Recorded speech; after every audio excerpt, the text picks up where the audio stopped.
La Fundación para la Historia de España los invita a descubrir la sección Clásicos con Historia. En cada entrega se presentarán libros enmarcados en la historia de España que se han convertido en clásicos, obras que no solo se leen, sino que se estudian, pues permiten reflexionar y pensar históricamente. Su continua relectura genera nuevos interrogantes y contribuyen a interiorizar una manera de ejercer el oficio del historiador. Esperamos que disfruten de este recorrido porque, como dijo Adolfo Bioy Casares, el recuerdo que deja un libro a veces es más importante que el libro en sí.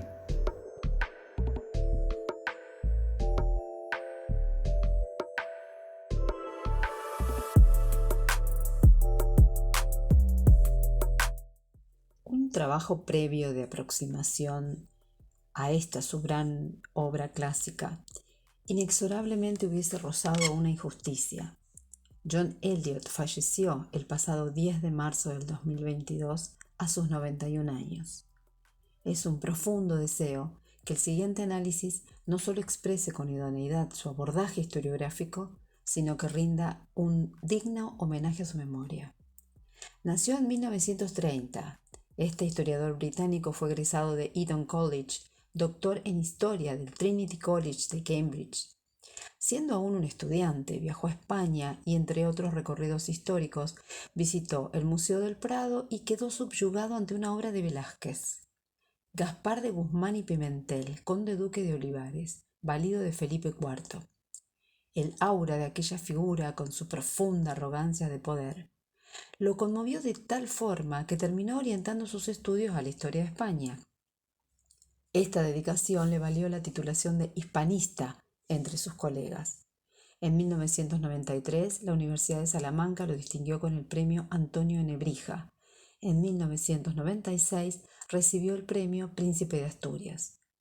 Editado por primera vez en 1965, La España Imperial, 1469-1716, su manual clásico de historia española es la obra que hoy nos invita al abordaje. Desde la página 1, Eliot hace gala de su insondable humildad, porque hace dos advertencias. La primera, manifestando su deseo de despertar interés en la comunidad literaria. La segunda, justificándose ante los lectores de habla castellana su sola intención de contribuir a explicar el pasado español. Ya el prólogo anticipa que toda la obra se marcará desde una contraposición entre la geografía remisa, la escasez de recursos, la multiculturalidad y la diversidad española. Un teatro de operaciones en el que John Eliot expone la crudeza paradojal de 2 siglos de historia. Intenta comprender cómo se transcurre desde una España que se convirtió en el más poderoso imperio del planeta a una España tan exigua que, según sus propias palabras, parece haber sido olvidada por su Dios. La obra consta de 450 páginas, estructurada en 10 capítulos. Compendia de forma ordenada, metódica, tal vez el período más paradojal de la historia del país. John Eliot parte de la yerma geografía española, transpone la complejidad de razas, de lenguas y pormenoriza la conflictividad política para arribar a lo que él denomina una casi milagrosa realidad histórica. En el siglo XVI, España emerge como la mayor potencia imperial del mundo, perturbando el equilibrio de poder entre los demás territorios europeos. Compartiendo la misma problemática de otros historiadores contemporáneos, asume que a la luz de las investigaciones sociales y económicas consultadas, este trabajo tampoco podrá resolver dicha paradoja. ¿Cómo explicar que una civilización de magros recursos e innumerables obstáculos políticos se haya convertido en el más poderoso imperio ultramarino, para luego, casi en el mismo periodo de tiempo, acabar en la más absoluta e irreversible decadencia? Eliot trasciende el análisis fáctico y lo expresa casi como una cuestión existencial. ¿Se perdió realmente algo vital? ¿O la misma realización inicial no fue sino un engaño, como empezaron a pensar los españoles del siglo XVII? En numerosas oportunidades, Eliot rehuyó de la etiqueta de hispanista. argumentando que le parecía excesiva para un historiador que solo pretendía comprender la historia de un país extranjero. Es desde esta encomiable honradez que el autor advierte a los lectores de habla castellana acerca del propósito de su trabajo. Aclara que su pretensión es relatar los sucesos más relevantes de la historia del país, los devenires del reinado de los Austrias, con sus aciertos, con sus errores, desde la perspectiva de un historiador extranjero despojado de un sentir nacional propio. Mediante un relato accesible para el gran público, de suma elegancia y virtuosismo didáctico, el autor va enlazando los personajes de la historia en su propio contexto, sin exaltaciones ni agravios, manteniendo una equidistancia entre la grandiosidad y la detracción, con el único objetivo de relatar y desentrañar acontecimientos. Sus descripciones empatizan con el contexto español para entender el sentir de sus transformaciones políticas, sociales y económicas. Su narración es el resultado de una deleitable combinación de factores. La inocultable fascinación por el pasado de España, un profundo respeto por su pueblo y un hondo agradecimiento por el trato generoso recibido a lo largo de toda su trayectoria académica. Todo ello con una impecable rigurosidad historiográfica.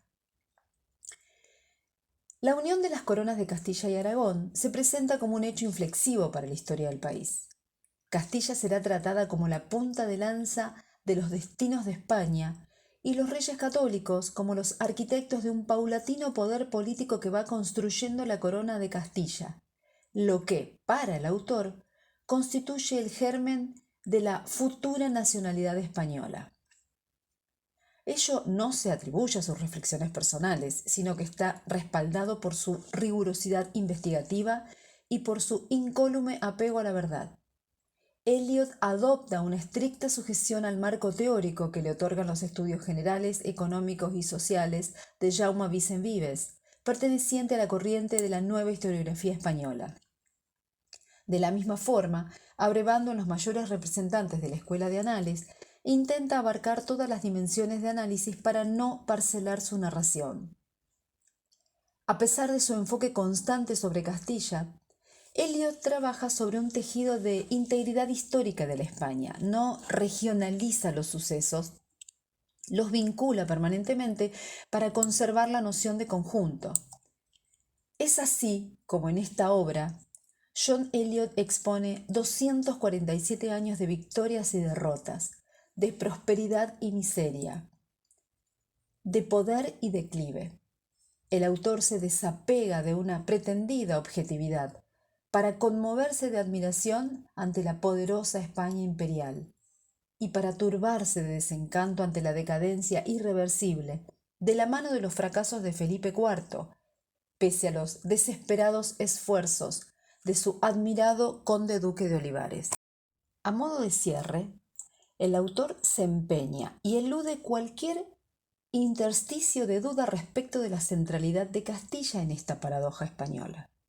¿Cómo lo hace?